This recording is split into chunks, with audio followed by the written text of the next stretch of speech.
प्रशांत कुमार और जानते हैं आज दैनिक जागरण में ऐसी कौन कौन सी खबरें हैं जो हमें जाननी चाहिए। आज तारीख है 23 फरवरी, याद रखिएगा। तो जान लेते हैं सबसे पहले रूस और यूक्रेन के बीच में अभी जो तनाव है वो अगले स्तर पे पहुंच चुका है। दोनों देशों की सेनाएं बॉर्डर्स पे पहुंच चुकी हैं। स्थिति काफ़ी बिगड़ चुकी है, तो ये खबर है। बाकी पुतिन ने यूक्रेन को बताया है कि वो रसिया का एक अभिन्न अंग है। उनकी अपनी एक प्रेस कॉन्फ्रेंस में बताया उन्होंने। बाकी विश्व भर के नेताओं ने रूस के इस कदम को अस्वीकार किया है और इस तरीके से युद्ध स्थिति को ला देना थोड़ा सा पूरे विश्व समुदाय के लिए अच्छी बात नहीं है। बाकी और कुछ राजनीतिक खबरें हैं जो हमारे लिए इतनी इम्पोर्टेंट नहीं है। चुनावी माहौल है तो लोग तरह तरह की बातें कर रहे हैं। बाकी यहाँ पर एक शोध आया या बताया गया है मौसम के तेवर के बारे में। बोला गया कि गुलाबी ठंड नहीं होगी इस बार, होली में बहुत ज़्यादा गर्मी पड़ने वाली है, पसीना छूटेगा। तो एक उनका लेख है। आज हम कोशिश करेंगे कि वीडियो ज़्यादा बड़ा ना हो और आपको शॉर्ट में ही सारी खबरें जो कि इम्पोर्टेंट है वो समझ में आ जाएं। बाकी इधर है कि मानव रहित बैरिकेड्स से जनता परेशान हो रही है, हाईकोर्ट ने बोला है। तो आपको पता ही है कि जैसे बहुत सारी जगह होता है कि जो मानव रहित बैरिकेड्स हैं ना, इस तरीके से आप देख रहे होंगे यहाँ पर कभी कर्फ्यू का लगता है, कभी पुलिस का लगता है, या कभी कुछ अगर रोड बन रहा है तो रोड का। तो वहाँ पे बोला गया कि जो मानव रहित है, जहाँ पे लोग नहीं, मतलब इस तरीके कोई लोग वहाँ पे है नहीं कि वो हटा सके, वहाँ पे जनता को बहुत दिक्कत हो रही है इस तरीके से आने जाने में, क्योंकि एक बार वो लगे हैं तो उनको अपनी गाड़ी से उतर के फिर से लगाना पड़ता है। तो उनके बारे में रोक ठोक लगाने की बात की गई कि उनको इस तरीके से ना करें। यहाँ पर एक खबर है जो कि हमारे एग्जाम्स के लिए ज़रूरी हो सकती है। चंद्रभान ख्याल को उर्दू का साहित्य अकादमी पुरस्कार मिला है। तो अगर पूछा जाए कि उर्दू का साहित्य अकादमी पुरस्कार 2021 से किसको मिला है, तो चंद्रभान ख्याल को मिला है। और इनको उनकी कविता ताज़ा हवा की ताबिसें ये करके थी, उसके लिए इसको मिला गया। तो आप याद रखिएगा। बाकी एक यहाँ पर न्यूज़ है कि प्रधानमंत्री आवास योजना में 769 भूमिहीनों को मिलेंगे फ्लैट। तो आपको पता ही है कि बहुत ज़ोरों शोरों से प्रधानमंत्री आवास योजना चल रही है, जिसके तहत ग्रामीण इलाके जो लोग हैं उनको 3-3.5 लाख रुपए मिलता है। तो उसी के तहत ये बात हुई है। तो दिल्ली में जैसे शहरों में वहाँ पे जिनके पास कोई भूमि नहीं है तो उनको इस तरीके के फ्लैट बना के दिए जाएंगे लोगों को रहने के लिए। बहुत बड़ी ये योजना है और काफ़ी लोगों का इससे फ़ायदा भी हो रहा है। बाकी इधर है, इटली से वापस लाई जाएंगी भगवान अवलोकितेश्वर पद्ममणि की मूर्ति। तो इसमें क्या है कि आपको पता है जो हमारी सरकार है इस समय की, वो बहुत तेज़ी से काम कर रही है कि हमारे देश की जो धरोहर थी उनको हम पूरे विश्व से वापस लाएं और अपने देश में ही उनको हम एकत्रित करें और उनके लिए अच्छी अच्छी जगह बनाएं। तो इसके तहत यही काम किया गया है। इटली में एक ऐसी मूर्ति थी हमारे जो काफ़ी मतलब बोल सकते हैं कि जो लोगों के लिए श्रद्धा के पात्र थी। तो पुरातत्व विभाग ने इसको लाने की तैयारी कर रही है। तो ये बात समझिए। अब बात करते हैं कि कौन है अवलोकितेश्वर पद्ममणि। तो ये भगवान जो पद्ममणि साहब हैं वो बौद्ध धर्म के सर्वाधिक लोकप्रिय बोधिसत्वों में से एक हैं। बौद्ध धर्म की मान्यताओं के अनुसार जो अवलोकितेश्वर हैं अपनी करुणा में कोई भी रूप धारण करके किसी को दुखी प्राणी की सहायता करने के लिए आ सकते हैं, ये मान है। बड़ी बात यह है कि चीनी यात्री जो फाहियान थे जो 399 ईस्वी में आए थे, वो भारत में जब आए थे तो उन्होंने बोला कि उस टाइम पे अवलोकितेश्वर की पूजा जगह जगह देखने को मिलती थी। तो मतलब कहीं ना कहीं हिस्ट्री में भी इनका नाम दर्ज है, ना सिर्फ मतलब हमारी आस्था में नहीं है, इतिहास में भी इनका नाम दर्ज है। तो इस वजह से ये मूर्ति लाई जाएगी इटली से। बाकी इधर है कि चिपियाना आरओबी पर इतने, ये देखिए एक बहुत अच्छा क्या कहते हैं एक ब्रिज बना हुआ है, रेलवे क्रॉसिंग ब्रिज, वो देखने में तो ये नट बोल्ट से बना हुआ है। और इसमें अगर आप और ढंग से देखेंगे तो नट बोल्ट्स काफ़ी अच्छे, देखने में भी अच्छे लगते हैं। तो बताया गया है कि जो गाज़ियाबाद में एक चिरपाना रेलवे क्रॉसिंग है वहाँ पर इस तरीके के निर्माणाधीन रेलवे ब्रिज है जो कि देखने में बहुत ज़्यादा सुंदर है। इसके बाद हमारा सुपर टेक ट्विन टावर मामला, वो आपको पता ही है कि एक ऐसी बिल्डिंग थी जो कि मतलब जिसका इंफ्रास्ट्रक्चर बनाने का जो मतलब था कहीं ना कहीं वो अच्छा नहीं था, या बोल सकते हैं कि जो कागजात मिले हैं वो उस स्थिति के नहीं थे जो सर्टिफिकेट मिलना चाहिए था इस बड़े टावर को। तो उनको गिराया जा रहा है क्योंकि आपको पता है कि वहाँ पर अभी हमारा एक बहुत बड़ा क्या कहते हैं एयरपोर्ट भी खुल रहा है, जेवर एयरपोर्ट जिसको बोलते हैं। तो इसकी वजह से उसकी हाइट को लेकर इशू था तो वो गिराया जा रहा है। तो उसकी वैसी बात करिए कि जांच शुरू करेंगे कि इसके जो बनावटी जो प्रक्रिया हुई उसमें खराबी कहाँ से आई, क्यों आई। पेगासस मामले में हमने आपसे बात ही कर ली है, फिर से सुप्रीम कोर्ट उसकी सुनवाई करेगा। आप जैसे होता है ना कि कुछ कुछ न्यूज़ इंटरलिंक होती हैं एक के बाद एक, ऑब्वियसली होती हैं। तो आप जैसे आज का है पेगासस न्यूज़ में मैं नहीं बता रहा इतना ज़्यादा, तो आप कल के उसमें देखिएगा जी, क्योंकि जो न्यूज़ चली आ रही हैं उनको एक बार ही डिस्कस कर दिया है, क्यों बार बार हम अपना टाइम बर्बाद करें। तो अगर आपने कल का नहीं देखा है तो प्लीज़ कल का जाके देखिएगा, फिर इसका यहाँ आइएगा। गलवान घाटी आपको पता है कि युद्ध शुरू हो गया है या होने की स्थिति में बिल्कुल कगार पे ही है यूक्रेन और रसिया का। तो गलवान घाटी पे भी जो सतर्कता है बरत दी है भारतीय सेना ने कि कुछ ऐसा दिक्कत ना हो। और इसके बाद ये भी इशू चल रहा था कि 10वीं 12वीं कक्षा की परीक्षाएं जो है वो ऑनलाइन हो, तो उनकी सुनवाई आज होगी कि ऑनलाइन होगी कि नहीं होगी, क्योंकि टीचरों ने कहा, मतलब जो गार्जियंस हैं उन्होंने कहा है कि अगर पढ़ाई ऑनलाइन हुई है तो फिर एग्जाम्स भी ऑनलाइन ही लीजिए। इस तरीके की बातें हैं। यहाँ पर एक खबर और है कि बच्चों की शिक्षा के लिए राज्यों को भी मिलेंगे टीवी चैनल। आपको पता है कि इस बजट में भारत सरकार ने कहा कि 200 टीवी चैनल बनाएंगे। तो उस 200 टीवी चैनलों में क्या होगा कि वो राज्यों को भी मिलेंगे, कि राज्य भी अपने हिसाब से उसमें पढ़ाई करवा सकते हैं, ना कि सिर्फ केंद्र सरकार। तो ये एक खबर है।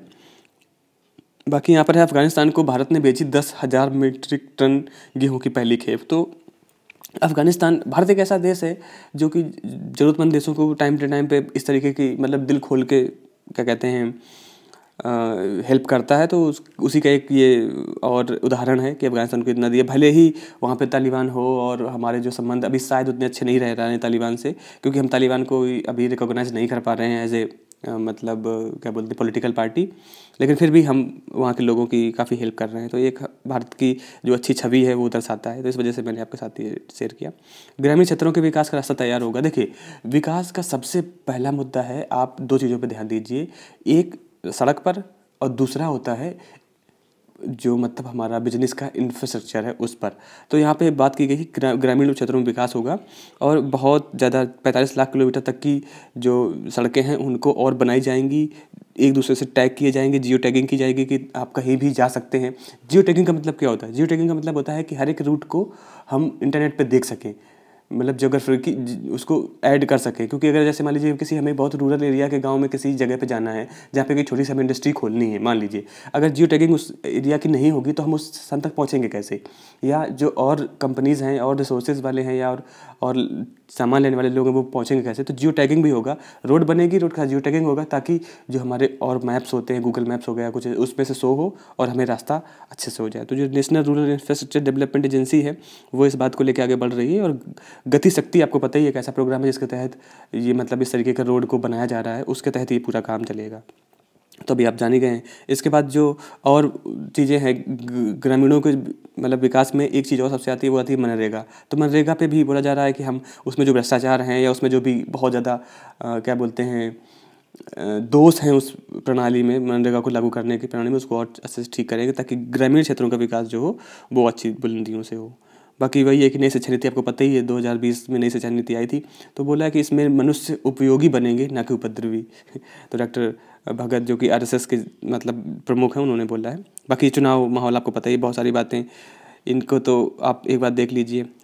अगर आप थोड़ा सा एंटरटेनमेंट के उसमें देखते हैं तो ये कोई अफसर हैं, पोलिंग अफसर हैं, वो साड़ी में हैं, फिर एक थोड़ी सी वेस्टर्न यूनिफॉर्म में है। इधर बाकी फिर से वही मुद्दे, सारी पॉलिटिकल बातें हैं, शायद इतनी इंपॉर्टेंट हमारे लिए नहीं होगी। बाकी अगर आपको पढ़ना है डिटेल में तो लिंक सब्सक्रिप्शन मतलब डिस्क्रिप्शन में मैंने इसका अपने जो हमारा चैनल है बी पॉजिटिव का टेलीग्राम का लिंक दे रखा है, आप वहाँ से इसकी PDF पढ़ सकते हैं।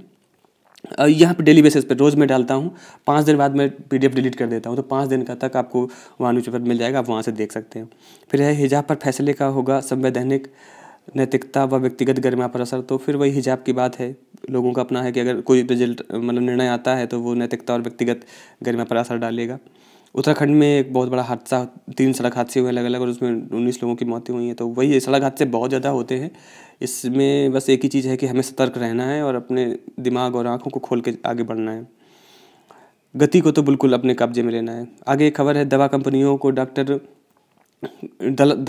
का डॉक्टरों को मुफ्त में चीज़ें देना कानूनी प्रतिबंधित हो गया है। देखिए, इससे पहले क्या होता था कि जो मेडिसिन बनाते हैं, दवा कंपनी होती हैं, वो डॉक्टर्स के पास जाते हैं और उनको अपनी जो दवाएं होते हैं वो फ्री ऑफ कॉस्ट देते हैं और वो बोलते हैं कि आप प्रिस्क्रिप्शन में मेरी दवा को लिखिए ताकि मेरी दवा का ज़्यादा प्रोत्साहन हो और उसका डेवलपमेंट हो, लोग उसको जाने। तो वो फ्री में देते थे। ये होता MR वगैरह आपने देखा होगा, जो मतलब मेडिकल के रिप्रेजेंटेटिव होते हैं उनको, तो इस तरीके से काम करते थे। वो आते थे, अपना सैंपल देते थे। और तो अभी बोला गया कि इस तरीके के सारी कानूनी कानून प्रतिबंधित हो गया है, आप कुछ नहीं दे सकते इस तरीके से। अगर दिए जाएंगे और केस होता है तो आपको सज़ा दी जाएगी। समझ में आ गया होगा आपको कि ये पहले से के पहले क्या होता। बाकी ऐसी कुछ खबरें हैं जो कि शायद काफ़ी दुखदायक भी हैं, बट उतनी ऐसी नहीं है जो आपके साथ हम इस हिसाब से डिस्कस करें कि हमारा टाइम उसमें जाए। इसके बाद सोना फिर से 50,000 ही हो गया, 50,518 रुपये का। चांदी 64,000 रुपये की हो गई है। और जो हमारा क्रूड ऑयल है वो $74.86 का हो गया है। इसमें बोला गया क्रूड की कीमत बड़ी चुनौती, सीतारमण जी ने कहा। आपको पता ही है कि रूस और यूक्रेन के बीच जो तनाव हो रहा है, युद्ध हो रहा है, इससे संपूर्ण देश में कहीं ना कहीं हर तरीके की जो कीमत है उनमें बढ़ोतरी होगी और इंटायर विश्व के लिए दिक्कत ही होने वाली है। इस तरीके की चीज़ें नहीं होने चाहिए। तो इसी बात पर उन्होंने बोला है कि इस तरीके से तनाव में असर पड़ सकता है, पड़ेगा ही, ऑब्वियसली पड़ेगा। फिर इसके बाद ये जो BPCL और हीरो मोटरकॉर्प हैं, ये अब इलेक्ट्रॉनिक व्हीकल अपने निकालेंगे, इलेक्ट्रिक व्हीकल निकालेंगे, चार्जिंग स्टेशंस भी खुद लेके ही आएंगी। फिर इसके बाद प्रोजेक्ट के निर्माण गुणवत्ता की निगरानी करे रेरा। तो रेरा आपको मैंने बताया था कि जो रिकन्स्ट्रक्शन एक अथॉरिटी है जो कि चेक करती है कि आखिर सारे काम सही हो रहे हैं कि नहीं हो रहे हैं। तो FPCI मतलब forum for people's collective experts का कहना है कि मतलब रेरा जो नियम प्रणाली है उसमें जो लोग हैं उसको जो निगरानी देख रहे हैं वो निगरानी रखें कि जो प्रोजेक्ट बन रहे हैं वो उनका गुणवत्ता से सारा काम हो और अच्छे से काम हो। जैसे अभी आप देख लीजिए ट्विन टावर वाला है, तो उस तरीके की बिल्डिंग्स ना बने जिससे कि गुणवत्ता मतलब लोगों के साथ साथ पूरा जो रिसोर्सेज है उनका भी दोहन हो रहा है। इसके बाद एक धनी ऐप करके है। धनी ऐप में एक फर्जीवाड़ा दिखाया गया है, बताया गया है। आपको जैसे पता ही होगा कि ऐसे बहुत सारे एप्लीकेशंस होते हैं जिसमें आप अपना पैन कार्ड और आधार कार्ड डालिए और आपको इंस्टेंट लोन मिल जाता है। तो ऐसी धनी ऐप भी था। तो उसमें क्या हुआ था कि लोगों ने पैन कार्ड और आधार कार्ड को चोरी छिपे कहीं से लोगों के प्राप्त कर लिए और फिर उसके तहत मतलब लोन निकाल लिया उनके नाम से। तो ये चीज़ है, ये ध्यान रखना है अपने जो इस तरीके की डेटा है। होता नहीं कि फेक कॉल आती है कि आपको क्रेडिट कार्ड दिया जाएगा, आपकी लॉटरी लगी, आप ये बता दीजिए, आप वो बता दीजिए। तो प्लीज़ इस तरीके से सब लोग बोलते हैं, मैं भी सिंपल सी वही बात बोलूँगा कि अपना ख्याल रखिए और डेटा ऐसा कभी मत दीजिए। क्योंकि जो कंपनी आपको डेटा मांगेगी अगर जेन्युइन कोई चीज़ होगी तो वो ऑलरेडी आप उसको दे चुके होगे हार्ड कॉपी के, उसमें अगर कहीं अकाउंट खुलवाते या कुछ खुलवाते हो। तो ऐसे फ़ोन फेक कॉल्स पे मत जाइएगा कभी, कुछ नहीं होता कभी। मतलब होता है ना कि हमें थोड़ा सा लालच आ जाता है, वो लालच हमें हमेशा तकलीफ़ में ही डालता है। इसके बाद एक ये है कि जो AIIA ने लॉन्च किया है आयुष स्टार्टअप चुनौतियाँ। तो अखिल भारतीय आयुर्वेद संस्थान AII का मतलब है इसका, ये स्टार्टअप इंडिया से मिलकर जो आयुष स्टार्टअप है उसको मतलब आरंभ कर रही है। इसमें क्या होगा कि जो हमारा आयुर्वेदिक के क्षेत्र में कुछ ऐसे नौजवान युवक हैं जो कुछ करना चाहते हैं, कुछ स्टार्टअप्स खोलना चाहते हैं, उनको लिए ये काम करेगी और बहुत सारा फंड इसमें भी है, उसका यूटिलाइज़ करेंगे। इसके बाद है कि महामारी में अभिभावकों को खो चुके छात्रों को मिलेंगे 12,000 रुपये। तो अभी ये जो काशी विश्वविद्यालय है उसने, हिंदू काशी विश्वविद्यालय, उसने एक पहल की है कि जो कोविड-19 महामारी में अभिभावक और मतलब जिनके दोनों अभिभावक खो चुके हैं उनको 12,000 रुपये तक का जो प्रतिवर्ष का है वो छात्रवृत्ति प्रदान करेगी। और आपको पता ही होगा कि एक और PM केयर स्कीम आई थी, फंड फॉर चिल्ड्रेन। तो उसमें भी यही था कि मैं चलिए यहीं बात कर लेता हूँ। एक PM केयर फंड स्कीम थी जो कि चिल्ड्रन के लिए आई थी, वो लॉन्च हुई थी मई 2021 में। और उसमें कहा गया था, लॉन्च तो आपको पता ही है हमारे PM मोदी जी ने की थी, और उन्होंने उसमें उस स्कीम का मानना था या उस सब मतलब स्कीम का जो थीम था वो यही था कि अगर जो चिल्ड्रन हैं और उनके पिताजी जो मतलब पिताजी या दोनों पेरेंट, बोथ पेरेंट, वो चाहे पेरेंट हो या लीगल गार्जियन हो या अडेप्टिव पेरेंट हो, कोविड-19 पेंडेमिक में अगर उनकी डेथ हुई है तो उस बंदे को PM केयर फंड के तहत पैसा दिया जाएगा, पर मंथली उसका सपोर्ट किया जाएगा और उसको सपोर्ट उसकी 23 साल की उम्र तक किया जाएगा। याद रखना है कि 23 साल तक की उम्र तक का उसका सपोर्ट का था। तो PM केयर फंड के बारे में आपको समझ ही गए होंगे। स्कीम फॉर जो चिल्ड्रन थी जिसके दोनों पेरेंट्स इस कोरोना महामारी में चल बसे। तो ये एक खबर थी। अभी बच्चों के लिए PM केयर्स योजना अब 28 तक, देखिए यही अभी खबर मैंने आपसे बताई ना, PM केयर जो योजना थी तो वही था कि अब इसमें 28, पहले ये क्या थी कि 31 दिसंबर से ख़त्म हो जानी थी, बट अभी इस स्कीम को बढ़ा दिया गया है और बोला गया है कि अब इसको हम 28 फरवरी 2022 तक करते हैं। तब तक लोग अपना जो बच्चे जिनका ऐसा इस तरीके का हुआ है वो कर सकते हैं, मतलब इनरोल उसमें कर सकते हैं। तो ये चीज़ दिखाई गई है और उसमें बोला गया कि जो इनरोलमेंट डेट है लोगों के बच्चों की वो 18 साल होनी चाहिए और मिलेगा कब तक, 23 ईयर्स तक, मतलब 18 साल से अगर नीचे भी के लोग तो कर ही सकते हैं, अप टू 18 ईयर्स तक उसमें एनरोल कर सकते हैं। और आपको पीएम केयर फंड के तहत आपको जो बेनिफिट्स होंगे वो आपकी 23 साल तक की उम्र तक को मिलेंगे। इसके बाद विचार में ऐसे सारे जो विचार में जो विचार दिए गए हैं वो सारे कहीं ना कहीं पॉलिटिकली मोटिवेटेड है, तो इनमें ज़्यादा टाइम नहीं वो करते। यहाँ पर एक बहुत अच्छा आर्टिकल है, मोटे अनाजों के प्रति बदले नजरिया। मोटे अनाज कौन कौन से होते हैं, आप पहले इन पे ध्यान देख लीजिए। तो अपने जो मोटे अनाज जो मिलेट्स होते हैं ना, जैसे क्या कहते हैं, चने हो गए, गेहूँ हो गया, बाजरा हो गया, जौ हो गया, ये मोटे चने में माना जाता है।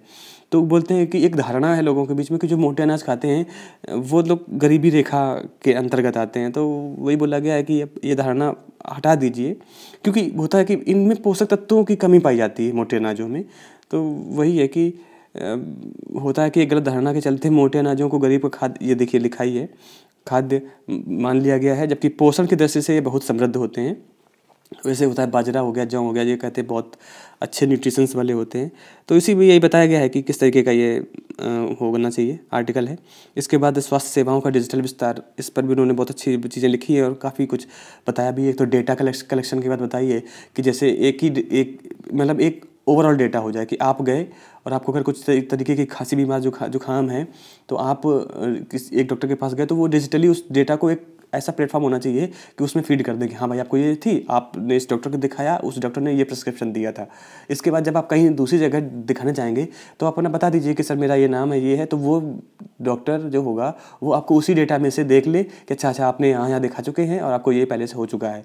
तो क्या होगा कि ये समरी बनी रहेगी, तो डिजिटलीकरण क्या हो जाएगा, लोगों का बड़ा सिंपल हो जाएगा डायग्नोस कर पाना। कि होता है ना कि कभी कभी बहुत सारे कागज़ लेके जाओ, फिर वो पढ़ेंगे, वो देखेंगे। अगर इस तरीके से ऑनलाइन सिस्टम हो जाए, डिजिटली पूरा हो जाए, तो इस चीज़ की उन्होंने बात की है कि इस तरीके से हो जाना चाहिए। दूसरी चीज़ ये है कि टेलीफोनिकली आपको पता ही है, डिजिटली हम आजकल वीडियो कॉन्फ्रेंसिंग पे करके बहुत सारा अपना पूछ सकते हैं कि हमें क्या बीमारी है क्या नहीं है, या मतलब जो भी ओपीडी वगैरह होती हैं, जो हम ओपीडी आप जानते ही होंगे, तो वो आजकल सारा ऑनलाइन हो रही हैं। तो ये भी डिजिटलीकरण का कहीं ना कहीं विस्तार है।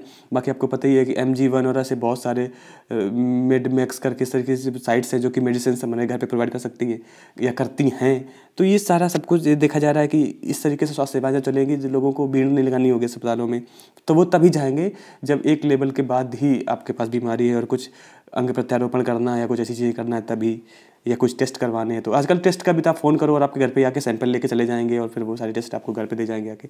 तो इस तरीके से बहुत फ़ायदे और हो सकते हैं। डेटा को किस तरीके से गोपनीय रखना है और किस तरीके से क्या रखना है, ये चीज़ें होना चाहिए कि गोपनीय रखने के लिए क्या करना चाहिए, वो इस बारे में बताया गया है।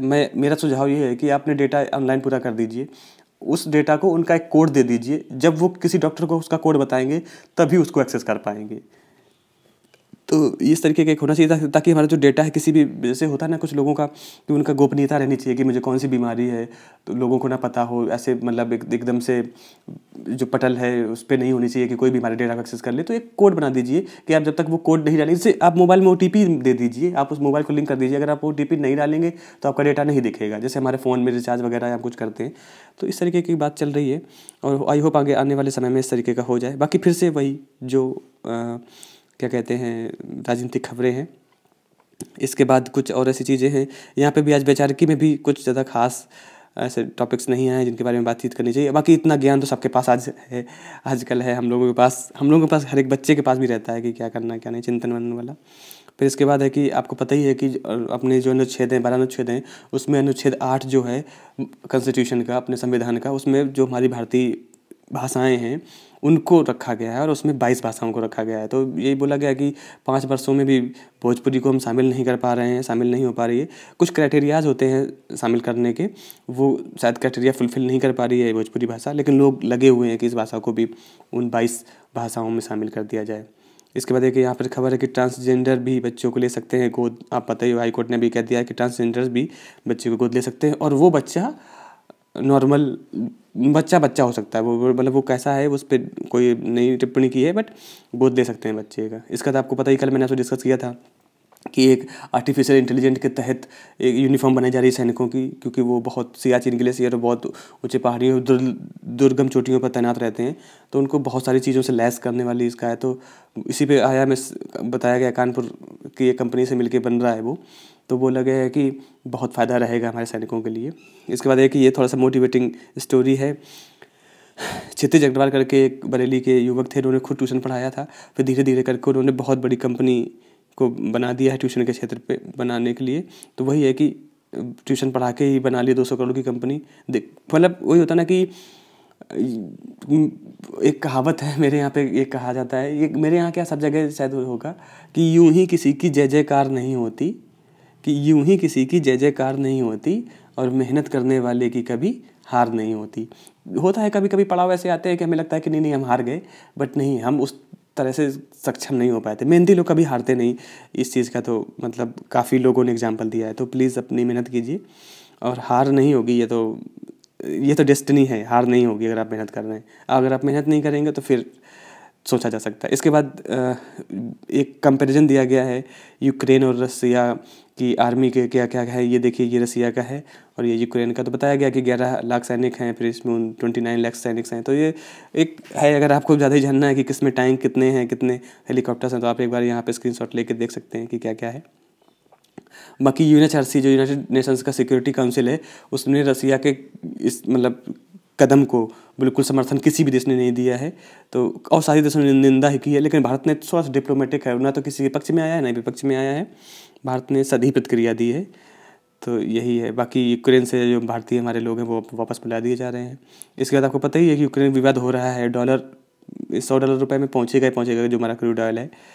चीज़ें बढ़नी है, महंगी होनी है। इसके बाद एक थोड़ी सी हंसी वाली बात कर सकते हैं या कुछ और भी बात बोल सकते हैं, क्या ही बोलें। पाकिस्तान के जो प्रधानमंत्री हैं इमरान खान साहब, उन्होंने कहा है कि पीएम मोदी के साथ वो टीवी डिबेट करना चाहते हैं। अरे भैया, पहले अपने देश को संभाल लीजिए, बाद में कर लीजिएगा। कोई नहीं, उनकी मंशा है, भगवान करे इनकी जो ये मंशा है वो पूरी हो जाए। मोदी जी से सबने भी निवेदन है कि आप इनको दे दीजिए एक मौका टीवी डिबेट में आके इनसे बात करने का। क्या ही करेंगे, कभी कभी कुछ लोगों को कुछ ज़्यादा ही अहम हो जाता है कि वो कुछ बहुत ज़्यादा ही होशियार हैं। तो उनकी इस अहम को भी प्लीज़ एक बार बात करके आप निपटाई दीजिए मोदी जी। चलिए कोई बात नहीं। बाकी स्पोर्ट्स की कुछ खबरें हैं, आपको पता ही है कि फिर अभी वेस्ट इंडीज़ से इंडिया जीती हुई है, तो अभी श्रीलंका से होने वाली है टेस्ट सीरीज़। यहाँ पर इस युवा लड़के को आप ज़रूर जानिएगा, प्रज्ञानंद, जिन्होंने अभी मैग्सन कार्लसन को हराया है कल ही। तो काफ़ी फेमस हैं, ये ग्रैंड मास्टर हैं और पूछा जा सकता है एग्ज़ाम्स में इनके लिए। बाकी आज सप्तरंग में जीवन शैली के आधार पर आया, सेहत के रिगार्डिंग बहुत सारी खबरें आई हैं, तो आप देख लीजिएगा। इसके बाद यहाँ पर एक बोला गया है कि जीवन शैली व उपचार बचाएगा ऑब्जेक्टिव स्लीप एपनिया। अब सबसे बड़ी बात यह है कि अभी आपने देखा होगा कि हाल ही में ही हमारे जो वो थे ना, तख्त दिन धना नाना तख्त दिन धना नाना, जो संगीतकार और सिंगर थे बप्पी लहरी जी, उनका निधन हुआ था। तो उनका निधन जो हुआ था वो ऑब्जेक्टिव स्लीप एनीमिया से हुआ, एपनिया से हुआ था। इसका मतलब होता है कि नींद के दौरान, यहाँ पे देखिए लिखा कि नींद के दौरान सांस रोकने की बीमारी से, मतलब नींद के दौरान ही आपकी सांस रुक जाएगी। तो ये एक बीमारी है जिसका उपचार शायद अब ढूंढा जाएगा, इसी वजह से उनकी डेथ हुई थी। तो बोला गया, उसको एपनिया बोलते हैं, याद रखिएगा। तो उसके बारे में बात की है। बाकी शिशुओं के फायदेमंद अंगूर है, सेहत से रिगार्डिंग आज का ये पूरा लेख है।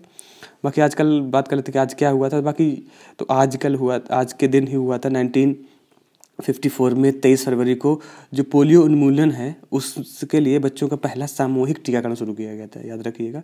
और कहाँ हुआ था ये, तो ये मतलब अमेरिकन जो शोधकर्ता थे जोन्स एडवर्ड द्वारा जो टीका हुआ था वो लगवाया गया था, और इस टीका को लगवाया गया था अमेरिका के पेनिसिलिया में। ठीक है, तो याद रखना ये। बाकी एक चीज़ यही है कि स्मृति खोने से बचाता है व्यायाम। तो व्यायाम या एक्सरसाइज ऐसी चीज़ है जो सिर्फ स्मृति खोने के नहीं, वो सब चीज़ आप व्यायाम कीजिए, मतलब वो होता है ना, हम फिट रहेंगे, हमारा जो बौद्धिक स्तर है वो बढ़ेगा, स्मृति भी बढ़ेगी। तो हम क्यों ना वो काम करें। दिन में कम से कम 20 से 25 मिनट आप व्यायाम के लिए ज़रूर निकालिए। इसके बाद आधुनिक ड्रोन का प्रदर्शन दिया है कि इस तरीके से हमारा जो आधुनिक ड्रोन होगा काफ़ी बड़ा है और देखने में सुंदर लग रहा है। ये अबू धाबी में चल रही एक प्रदर्शनी में दिखाया गया है कि इस तरीके का अब हो सकता है। बाकी ये कुछ फिल्मी खबरें हैं। तो ये था 23 फरवरी 2022 का न्यूज़पेपर। आई होप आपको अच्छा लगा होगा। बाकी अपना ख्याल रखिए, हमेशा हंसते रहिए, मुस्कुराते रहिए और देखते रहिए हमारा